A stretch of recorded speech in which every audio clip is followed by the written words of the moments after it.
Welcome to Matdude's channel. You are about to watch a new video, this time on division of polynomials, a binomial divisor. If you are new in this channel, ngayon ka palang naligaw dito sa channel na ito, please click the subscribe button and also the notification bell. Ngayon, kung dati ka ng subscriber ng channel na ito at ginagamit mo ito para sa iyong review, maraming salamat. Before I discuss to you the division of polynomials, a binomial divisor, let us review first the division of polynomials, a monomial divisor. So remember, in dividing polynomials, not only polynomials but also integers or whole numbers, same lang ang steps. So first, divide. But remember, when you divide polynomials, you have to subtract the exponents. And then, to multiply. Remember also that when you multiply, you add the exponents. And then subtract. When you subtract, change the sign of the subtrahend to opposite. And then, last, bring down. Kung meron pang susunod na terms, yun, i-bring down mo yun. Kung wala na, tapos na yung division mo at may quotient ka na. So, yan yung steps to divide. First, divide, then multiply, then subtract, and bring down. Example number 1. Divide 12x cubed plus 24x to the 5th power minus 60x to the 4th power by 4x squared. So, our divisor is still a monomial divisor. So, let us divide it in the usual way, not the fraction form. Kasi pag nag-divide tayo ng polynomials by a binomial divisor or trinomial divisor, hindi pwede yung fraction form. So, ganito talaga ang gagawin natin. Ayan. The usual division. Divide the first term by the divisor. So, 24x to the 5th power divided by 4x squared. Una, i-divide mo muna yung numerical coefficient. 24 divided by 4. And 24 divided by 4, the quotient is 6. Yan, 6. And then divide also the variables. X to the 5th power divided by x squared. So, as I've said kanina, when you divide variables, you subtract the exponents.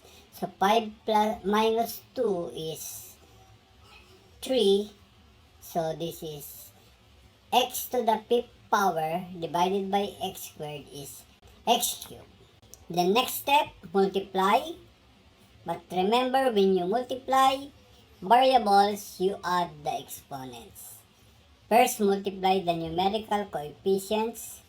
6 times 4 or 4 times 6 is equal to 24. Then, x squared times x cubed. Copy the variable, add the exponents. 2 plus 3 is 5. So, x to the 5th power. Then, subtract. When you subtract, change the sign of the subtrahend to opposite. Magiging ano na yan? 24x to the 5th power plus negative 24x to the 5th power. Magiging sum na yan kasi naging plus na yan. So, ang sum ay 0 or pwede nating i-cancel. Then, we will bring down the next term bring down negative 60x to the 4th power. Once nag-bring down ka, magdi-divide ka ulit. Negative 60 divided by 4, i-sign mo na ang i-divide natin. Negative divided by positive is negative. Then 60 divided by 4 is 15. Yan. Then x to the 4th divided by x squared. O, magmumultiply tayo ulit. Hindi na natin imumultiply yung 6x cube. Binultiply na natin yung kanina. Ang imumultiply na natin is yung negative 15x squared. Positive times negative is negative. 4 times 15 is 60. X squared times x squared is x to the 4th. So, subtract ulit. Change the sign of the subtrahend to opposite. Negative yung 60x to the 4th power. So, magiging positive. And then, add na. Magiging 0 na yan. Bring down positive 12x cubed. Then, nag-bring down ka, babalik ka na naman sa first step na divide. Positive divided by positive is positive. Ayan. I-write nyo yung positive. Kasi, yan yung magdidetermine ng operation between negative 15x squared at saka yung susunod na term, yung quotient. 12 divided by 4 is 3. X cubed divided by x squared is x. Tapos ka na mag-divide, multiply na naman. Positive times positive is positive. 4 times 3 is 12. X squared times x is x cubed. Subtract. Change the sign of the subtrahend to opposite. Then add. 0 na yan. Ayan, ika-cancel natin. 0 na yung difference. So, wala na tayong i-bring down. Stop na. So, ang quotient ay 6x cubed minus 15x squared plus 3x. So, that is how to divide polynomials by a monomial. Now, we will discuss the division of polynomials, a binomial divisor. In dividing polynomials, always arrange the polynomials in descending order and insert 0 as a placeholder if a term is missing. Example ito, 7x squared minus 4. Merong missing term dyan. I-rewrite natin. Kasi after x squared, dapat may x or x to the first power. Eh, wala siya. Yun yung missing term. Yung x. Ayan. Isulat natin yung i-insert natin yung missing term. So, mag-a-add tayo ng 0x para makumpleto yung terms. After x squared, x, tapos yung 4, meron niyang invisible x to the 0 power. X to the 0 power is equal to 1 times negative 4 pa din. Kaya invisible yung x to the 0 power. Ayan yung ibig sabihin ng missing term. Another example, 64x cubed plus 8. So, ano ang susunod sa x cubed? X squared. Walang x squared dyan. Yung x, wala din. So, dalawa ang missing terms dyan. I-write natin, 64x cubed plus 8. Ayan yung original na polynomial. I-insert natin yung mga missing terms. Mag-a-add tayo ng una, yung sa x squared. So, plus, kasi walang term eh, so 0x squared. Plus ulit, 0x. Yan. Para makompleto yung terms. Let's go now to division of polynomials. Number 1, quantity x squared plus 10x plus 21 divided by x plus 3.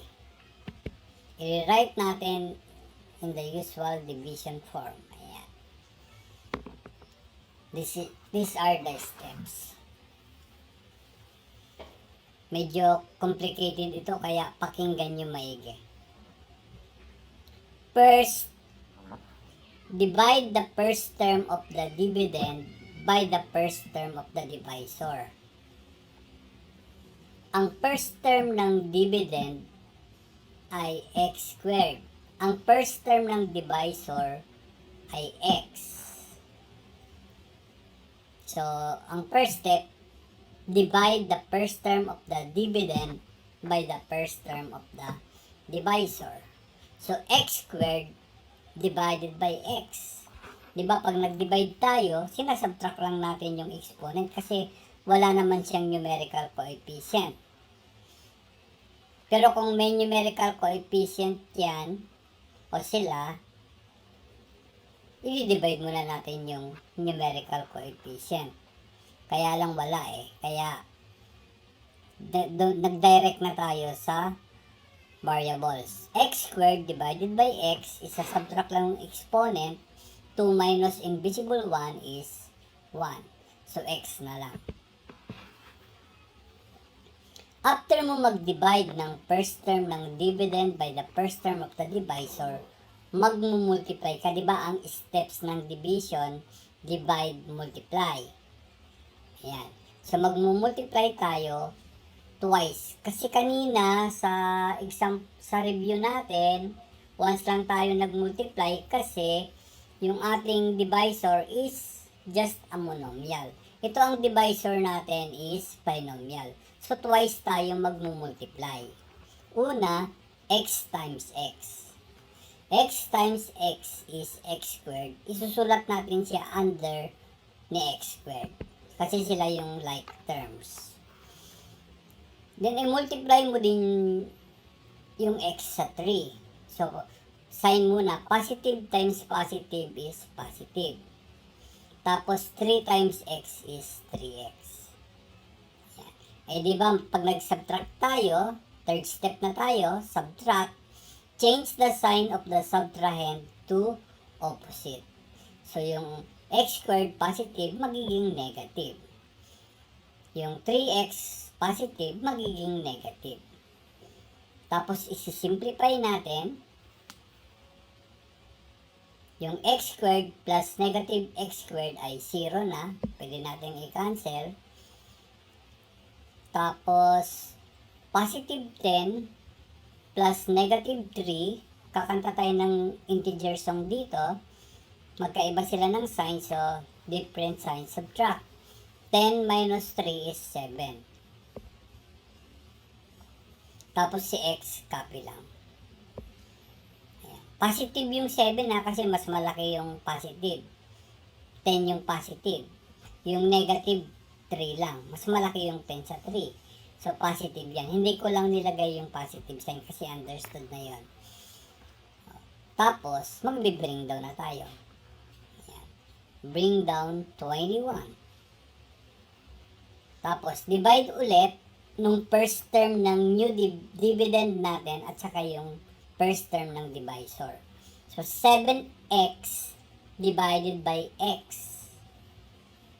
Ayan. I-divide muna natin ang numerical coefficients. Ay, sign pala muna, sign. Positive divided by positive is positive. 7 divided by 1 is 7. X divided by x is 1. So, 7 times 1 is still 7. Tapos, multiply ulit. x times 7 is 7x. I-write natin siya under ni 7x. Tapos, positive times positive is positive. 3 times 7 is 21. Ayan. Tapos, subtract ulit. Change the sign. Ayan. 0 na yan. 0. So, wala tayong remainder. So, ang quotient ay x plus 7.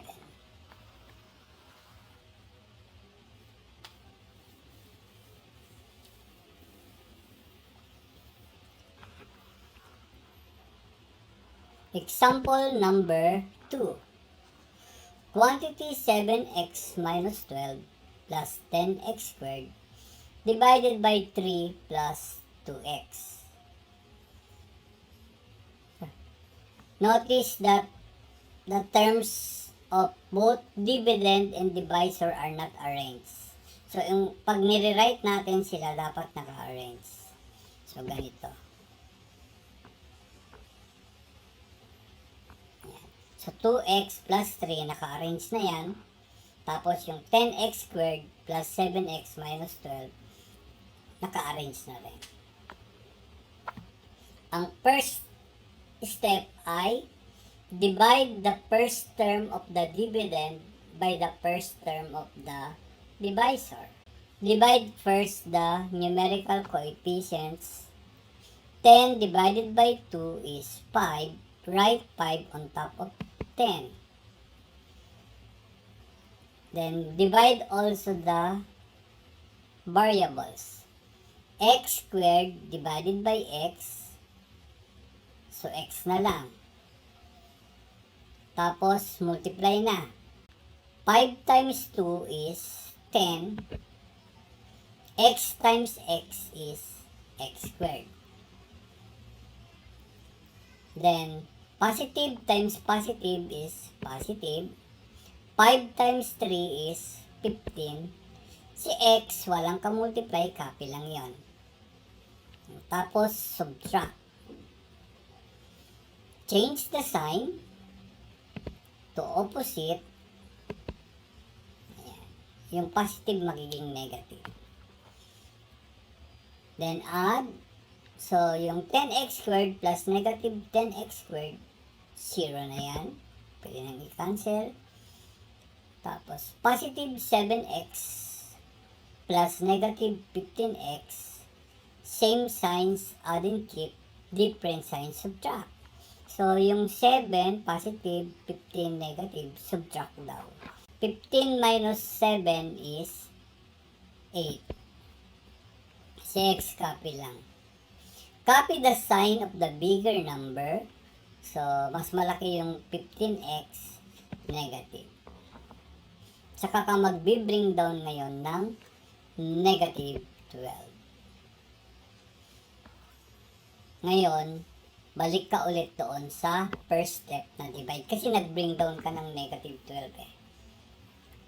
First step ulit, divide the first term of the new dividend by the first term of the divisors. Sign muna. Negative divided by positive is negative. 8 divided by 2 is 4. X divided by x is 1. So, negative 4 times 1 is negative 4.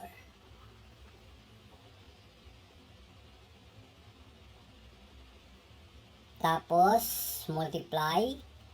Positive times negative is negative. Tapos, 2 times 4 is 8. Si x walang ka-multiply, copy lang.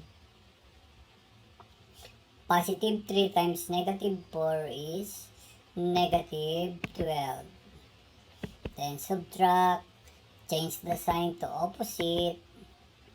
Ayan. 0 na yan. So, pwedeng makancel. So, the division is exact. The quotient is 5x minus 4.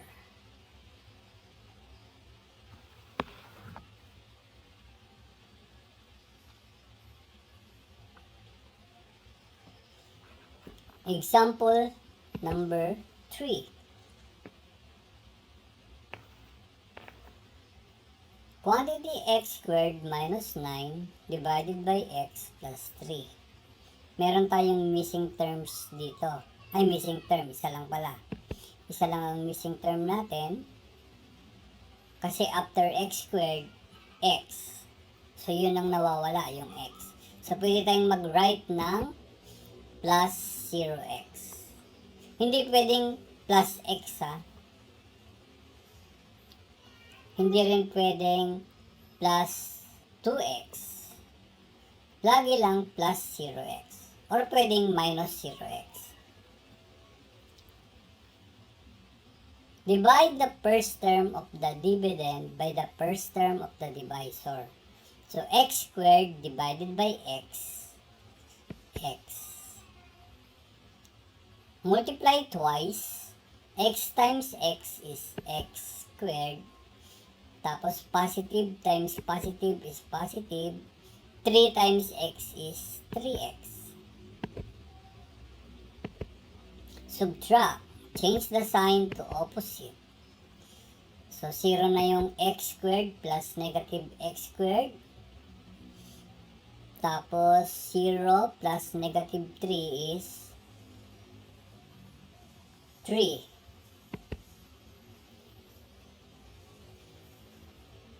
Si x, copy lang yan. Then, yung 3 is negative, no? Mas malaki yung 3 sa 0, so, negative. Then, bring down 9, negative 9.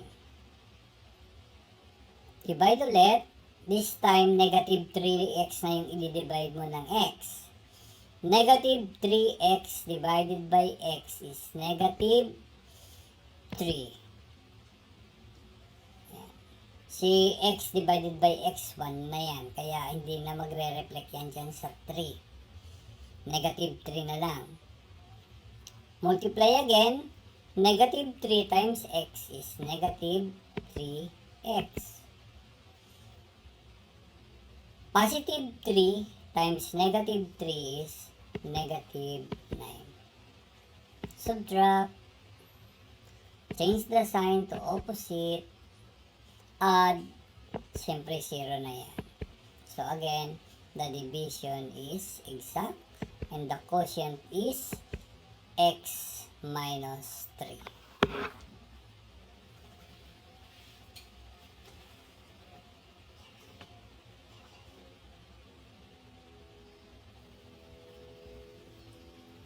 Example number 4.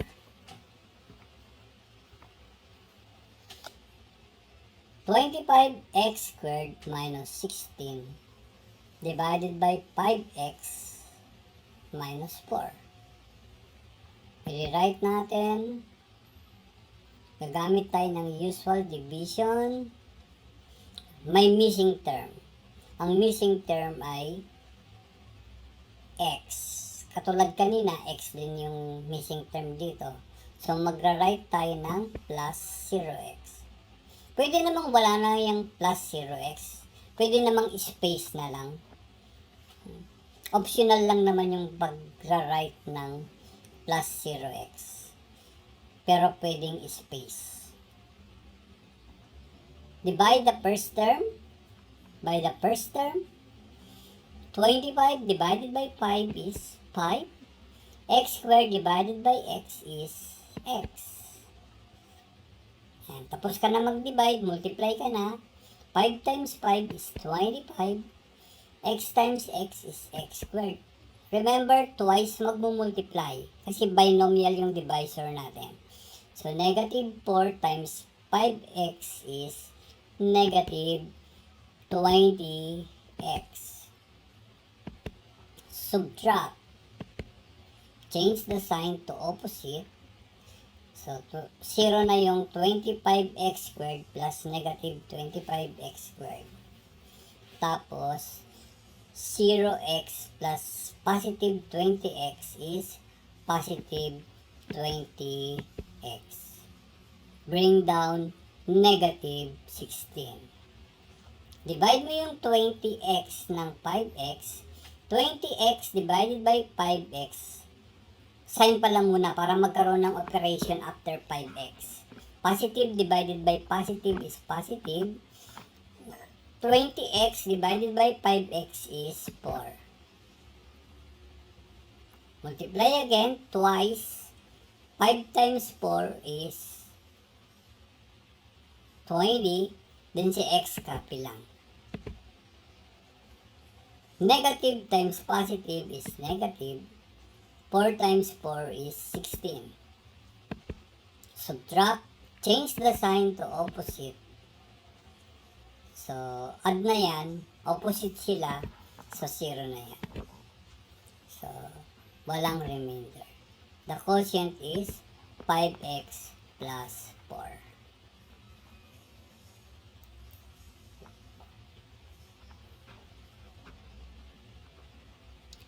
Example number 5.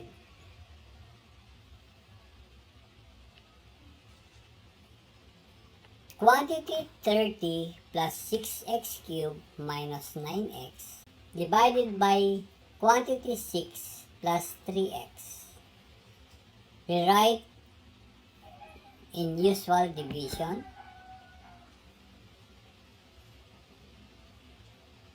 Again, may space tayo. Ang nawawala this time ay yung term para sa x squared. So, pwede tayong maglagay ng plus 0x squared para hindi tayo malito. Divide the first term of the dividend by the first term of the divisor. 6 divided by 3 is 2. X cubed divided by x is x squared. Multiply twice.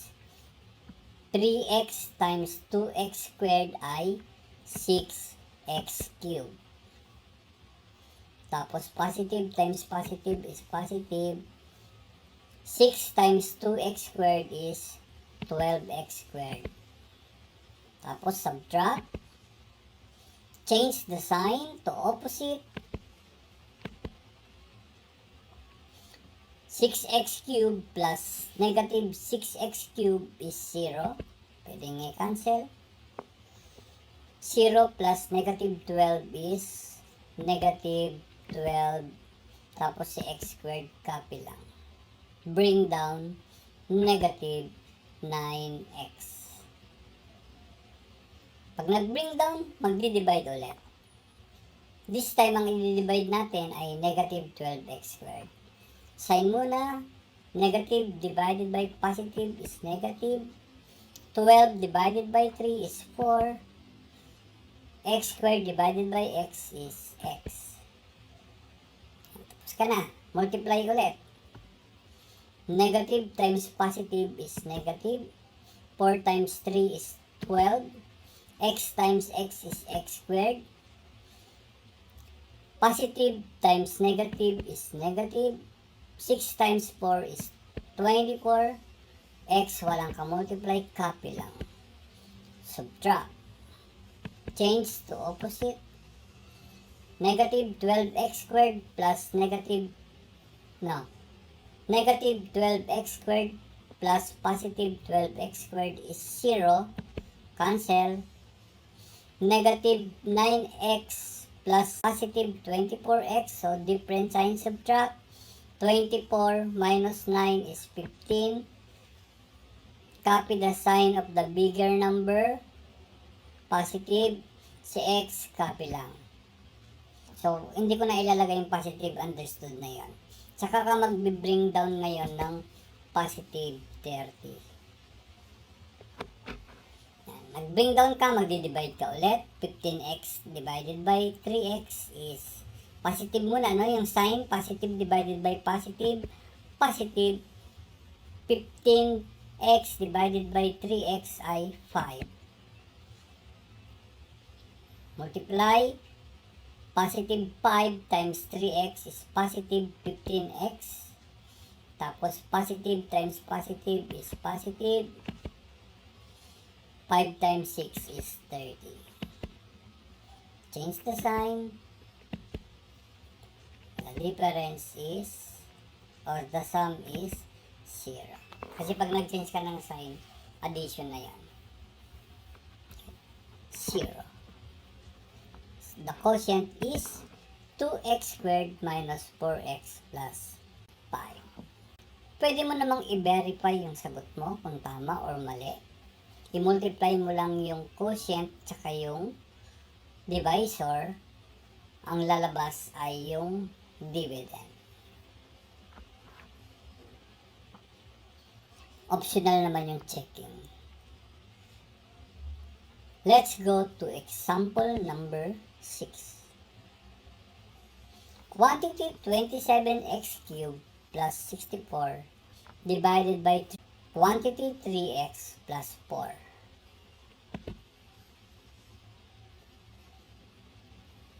Dito, dalawa ang missing terms natin.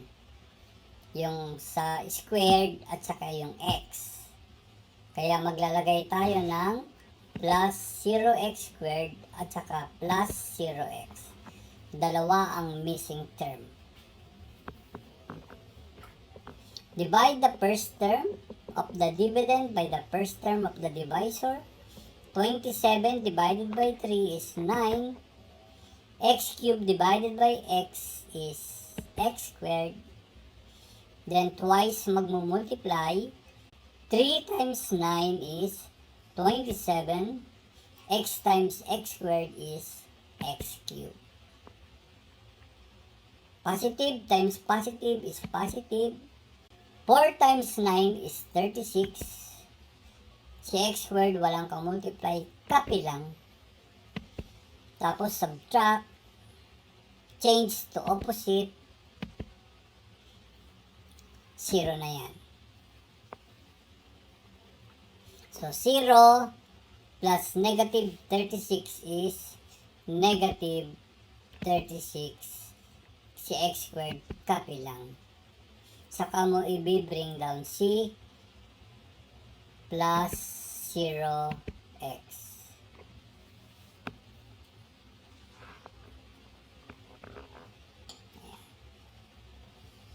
Pagkatapos mo bring down ng plus 0x, magdi-divide ka ulit.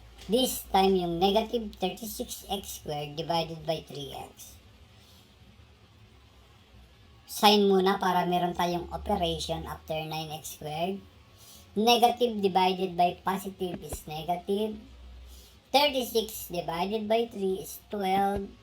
Tapos x squared divided by x is x.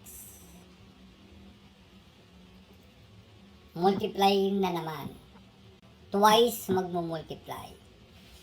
Positive times negative is negative. 3 times 12 is 36. X times x is x squared. Positive times negative is negative. 4 times 12 is 48. Si x walang ka-multiply, copy lang. Tapos subtract. Change the sign to opposite. So 0 na yung negative 36x squared plus positive 36x squared. 0 plus positive 48 is positive 48. Si x, copy lang yan. Saka i-bring down si positive 64. Hindi ko na sinulat yung positive 48. I-positive sa 48x kasi understood na yan. Divide na naman. Sign muna para may operation after negative 12x. Positive divided by positive is positive. 48 divided by 3 is 16. X divided by x is 1. 16 times 1 is 16.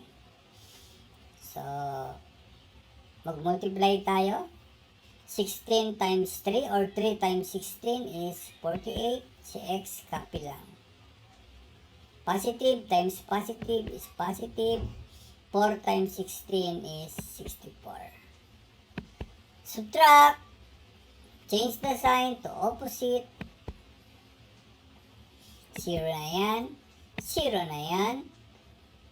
The difference is 0. Quantity 27x cubed plus 64 divided by quantity 3x plus 4 equals 9x squared minus 12x plus 16.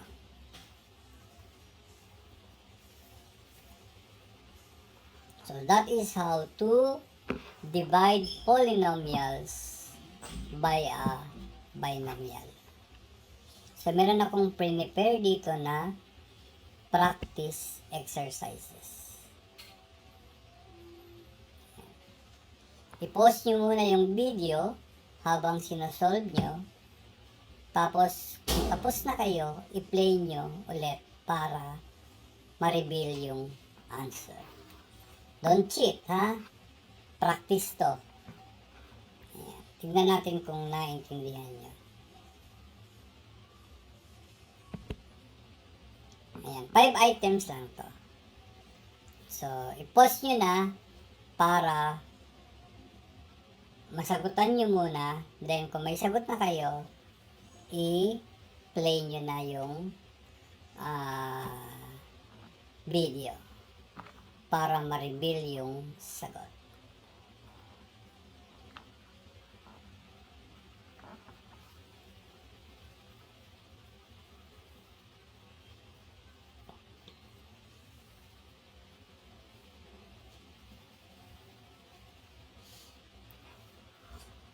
Okay, kung tapos na ang inyong practice exercises, i-check nyo ang inyong work at ito ang sagot.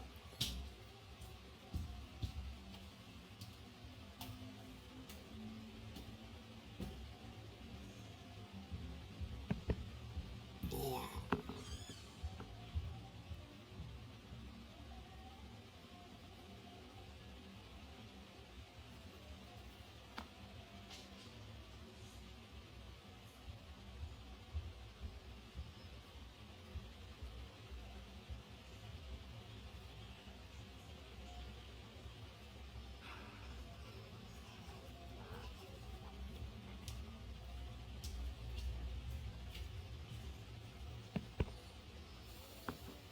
Thank you for watching this video. See you again sa mga susunod nating video. Bye!